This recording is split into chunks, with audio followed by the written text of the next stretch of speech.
donc après qu'on ait dit que la raison pour laquelle la Braïta, là, le type qui vient s'asseoir sur le banc, il y avait déjà 5 personnes qui étaient assises avant lui, et qu'il était pour autant chayav en totalité, c'était parce que, vous vous rappelez, c'était donc la dernière okimeta de l'Agmara, la dernière façon d'établir que sur laquelle l'Agmara s'arrêtait. On a expliqué d'après Rashi. Hein. Ah oui, hier on a vu que... Ouais, en fait. Bon, je ne vais pas rentrer trop dans le développement, mais on a vu que d'après Rashi, il s'agissait finalement du cas où, sans lui, le banc ne se serait pas cassé. Et donc, c'est pour ça que lorsqu'il va et qu'il pèse sur eux, il est chayav en totalité.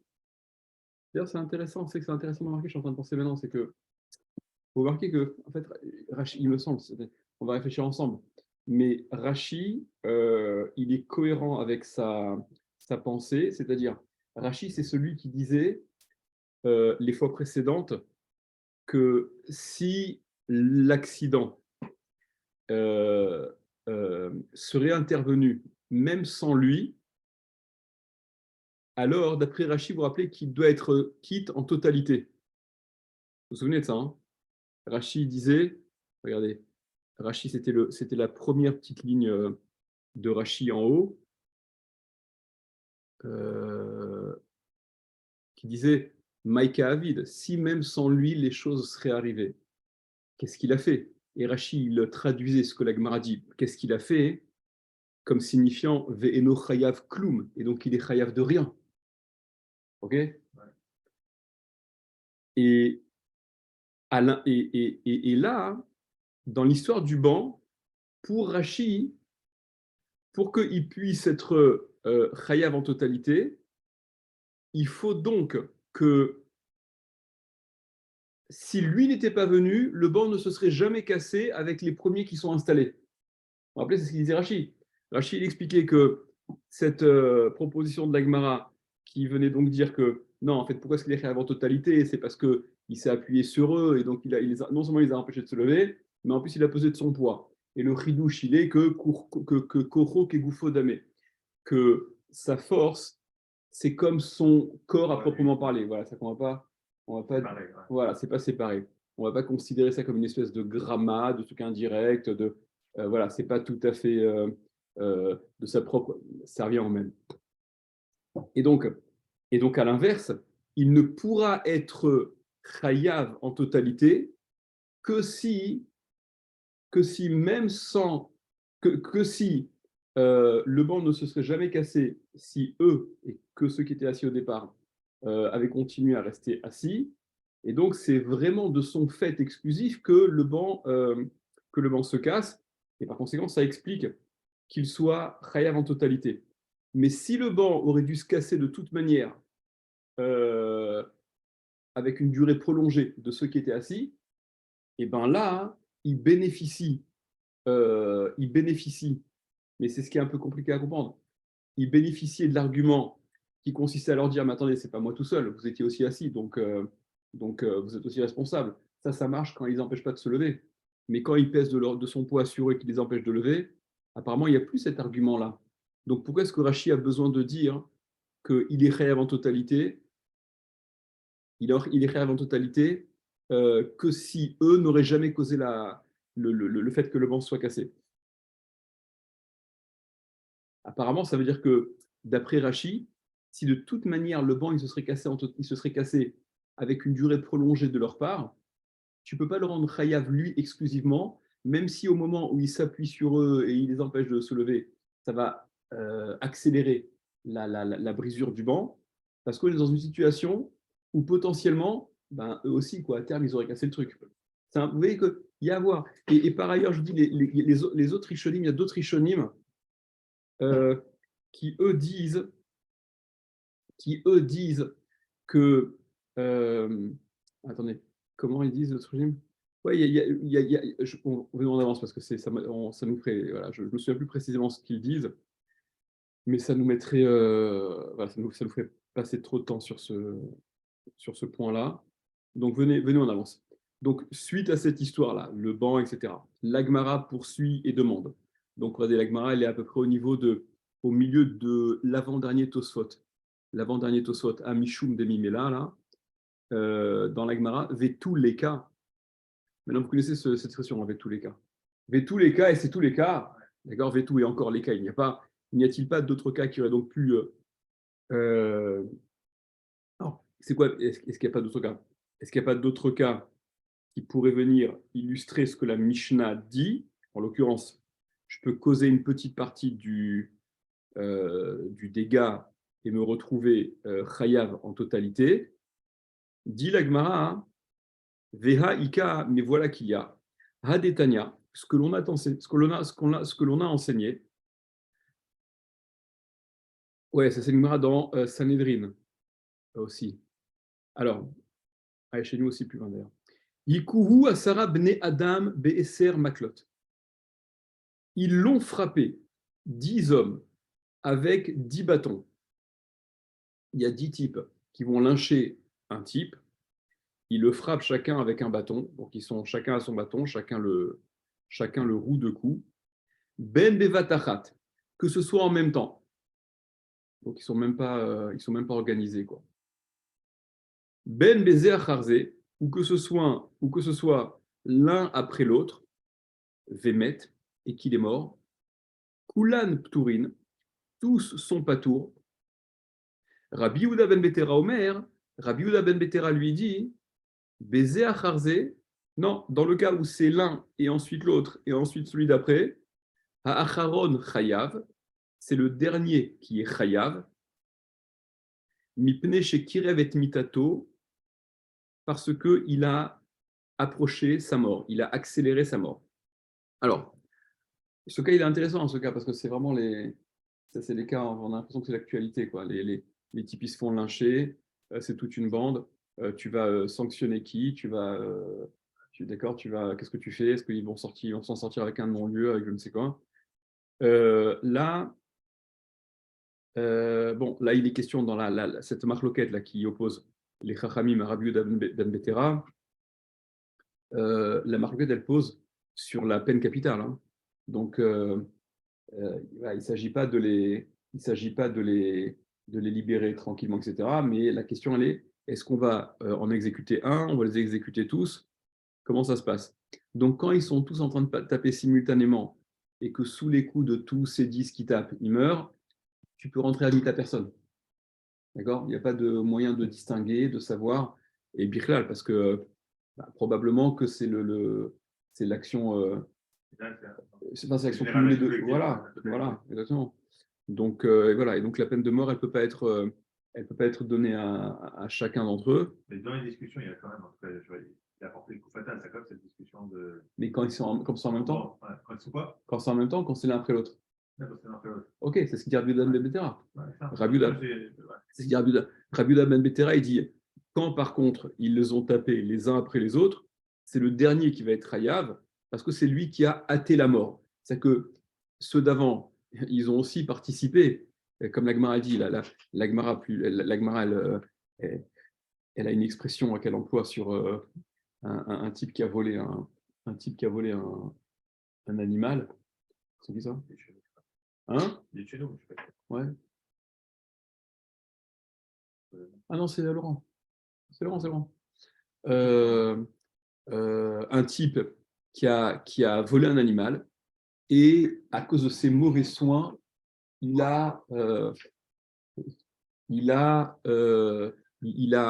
l'animal s'est amaigri, elle a dépéri, etc. Mais elle n'est pas morte. La Gemara, elle va avoir l'expression, elle va dire Malikatla Kula, Malikatla Palga. Qu'est-ce que ça peut bien me faire qu'il l'ait tué en totalité? Ou qu'est-ce que ça peut bien faire? T'es mignon avec ton casque de bambin, là. Ouais. D'accord? C'est un casque de vélo. Ouais, je sais, je rigole, je charrie. Qu'est-ce que ça peut bien faire qu'il l'ait tué en totalité? Ou qu'est-ce que ça peut bien faire qu'il l'ait tué en partie? C'est-à-dire que, et Rachid explique là-bas, il dit, puisqu'elle a commencé à s'émacier, à maigrir, à devenir de plus en plus maigre, etc., c'est un petit peu comme si le process de la shrita, il avait commencé au moment où elle se déprécie au fur et à mesure. Donc, il y a cette idée, mais c'est naturel, que le premier coup, ben, il a déjà affaibli, il a un seuil de tolérance, de résistance qui est diminué, et le deuxième coup encore plus, et le troisième coup encore plus, jusqu'à ce que le dixième il vienne et il achève. Okay, donc, sans le dixième coup, il serait peut-être mort à cause des 9 premiers, mais ça aurait pris un certain temps. Et le dixième, ça a été le coup fatal, il l'a achevé. Donc, pour Rabbi Yehuda ben Betera, c'est suffisant pour rendre Chayav en totalité le dernier. Donc là, l'opinion de Rabbi Yehuda ben Betera, elle illustre tout à fait ce que la Mishnah elle dit, que en étant une cause marginale, en tout cas en partie, tu peux te retrouver Chayav de la totalité du Chiyuv. Donc dans ce cas-là, des 10 types qui vont frapper les uns après les autres la victime, et que finalement la victime va tomber sous les coups du dernier, d'après Rabbi Yehuda ben Betera, pas d'après les Chachamim, hein, mais d'après Rabbi Yehuda ben Betera, c'est le dernier qui est Chayav, donc il encaisse la totalité du Chiyuv, voilà, parce qu'il a accéléré la mort, c'est lui qui a porté le coup fatal, et en soi c'est suffisant. Donc voilà un cas qui illustre la Mishnah. Répond la Gemara, Bekatla Lokamaire. De la mort. Hein? Ou Yuda Moudbet. On est au milieu du l'équivalent, les dernières petites lignes. Bekatla Lokamaire. Dans la mort, Katla, c'est la mort. Lokamaire, il ne s'agit pas. On ne s'intéresse pas, on ne parle pas des trucs de la mort. C'est intéressant parce que, regardez, c'est un peu marrant parce que. On est pour agir, c'est marrant. C'est marrant parce que au tout début dans la Gemara, dans la Havamina, on pensait que ça parlait aussi bien de la mort que des Nézikines.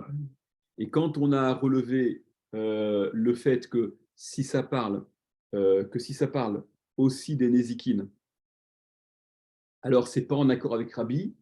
Il y a Rav Papa qui venait dire non, non, non, la Mishnah elle parle que de la mort.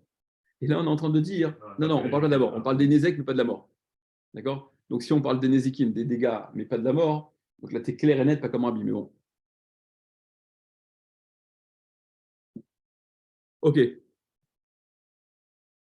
Veiba et Tema, et si tu veux, je te dirai, autre proposition de réponse, pourquoi est-ce que on ne retient pas cet exemple des types qui tapent le type pour illustrer la Mishnah? Beplukta loka maire.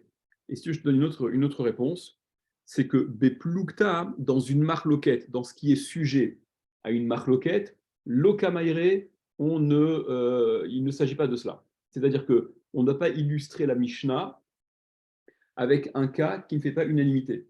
Tous les précédentes propositions d'explication qui avaient été rapportées, que ce soit Rabbi Zera, Rav Shechet, Rav Papa, c'était ce qu'il voulait dire, c'était censé faire unanimité, être l'opinion de tout le monde, on n'avait pas vu de marloquette. Donc on n'a pas envie, pour illustrer la Mishnah, de ramener une opinion qui est sujet à discussion. La Gemara demande, vélo, ah, vraiment, non? Veha okimnan deloke rabbi.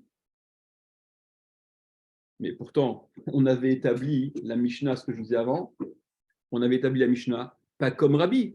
Vous vous rappelez, avant que Rav Papa, au début dans le Hamoud précédent, avant que Rav Papa ne vienne dire que en fait, la Mishnah ne parle que du cas de la mort, quand il a creusé les 9 et l'autre il a creusé un supplémentaire et donc 10 et que la BMA, etc.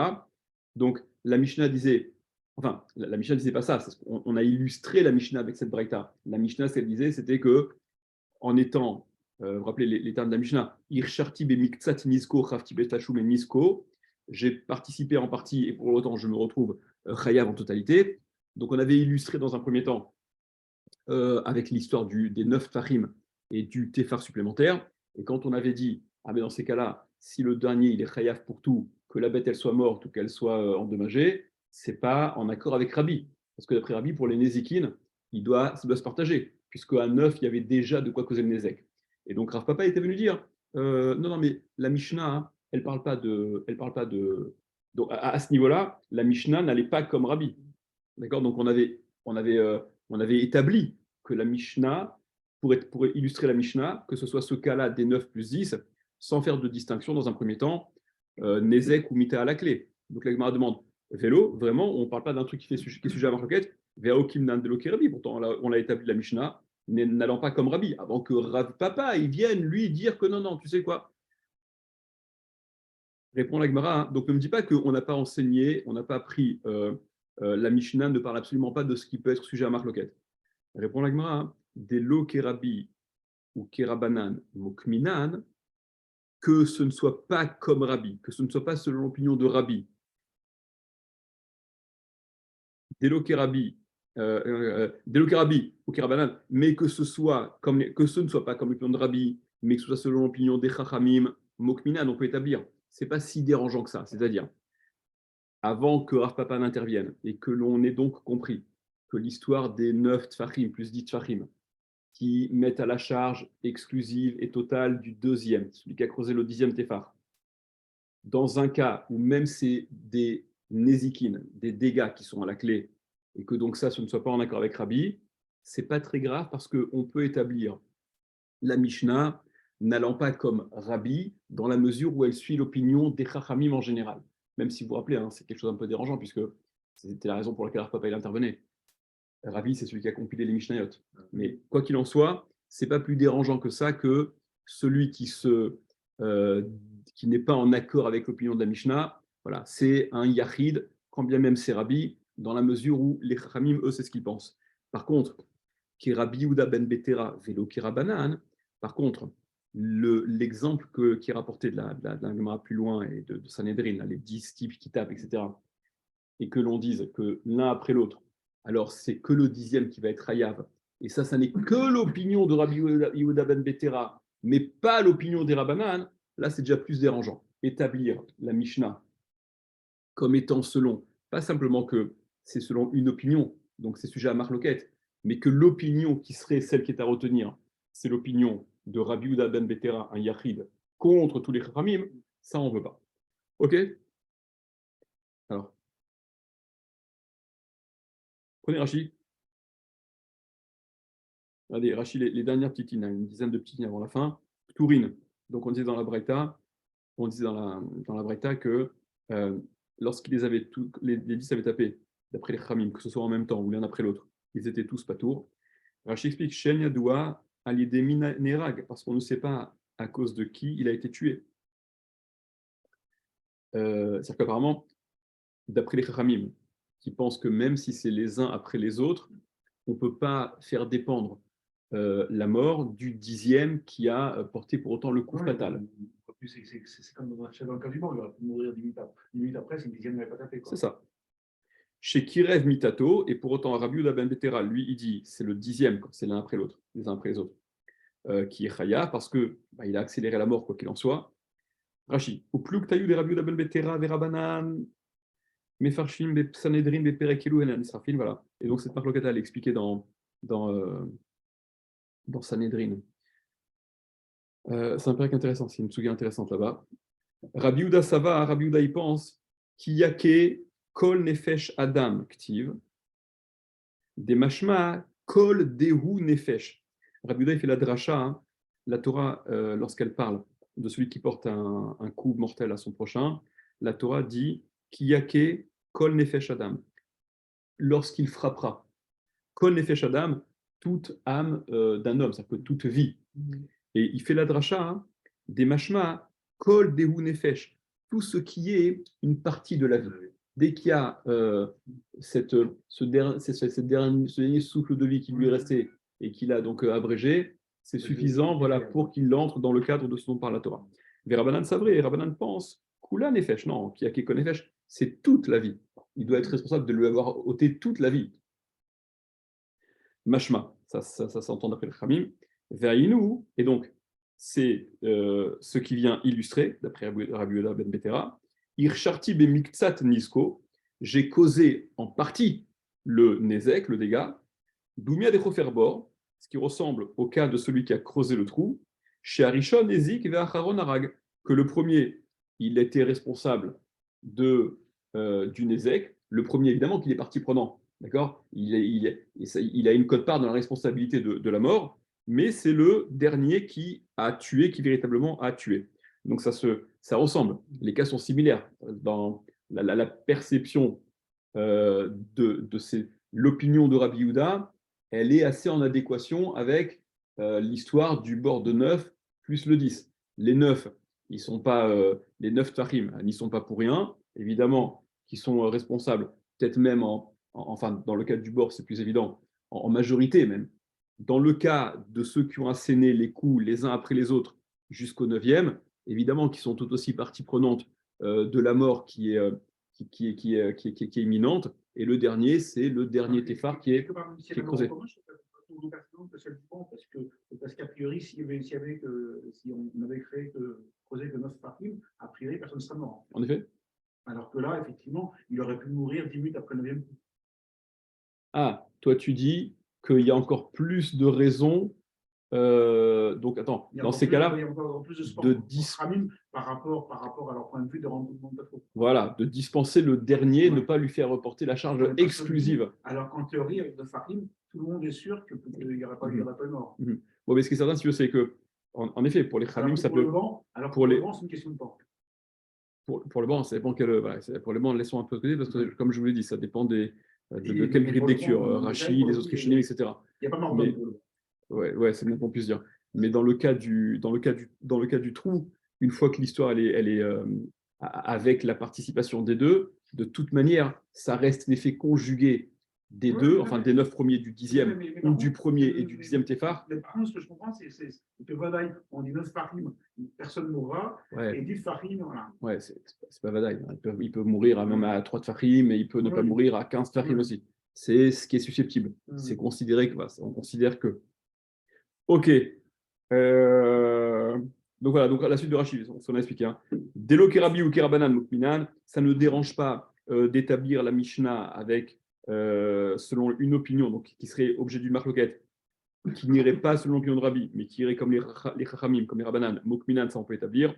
Des Halacha Kerabim, en vertu du principe que Halacha Kerabim, la Halacha, elle est comme la majorité. Ok, point.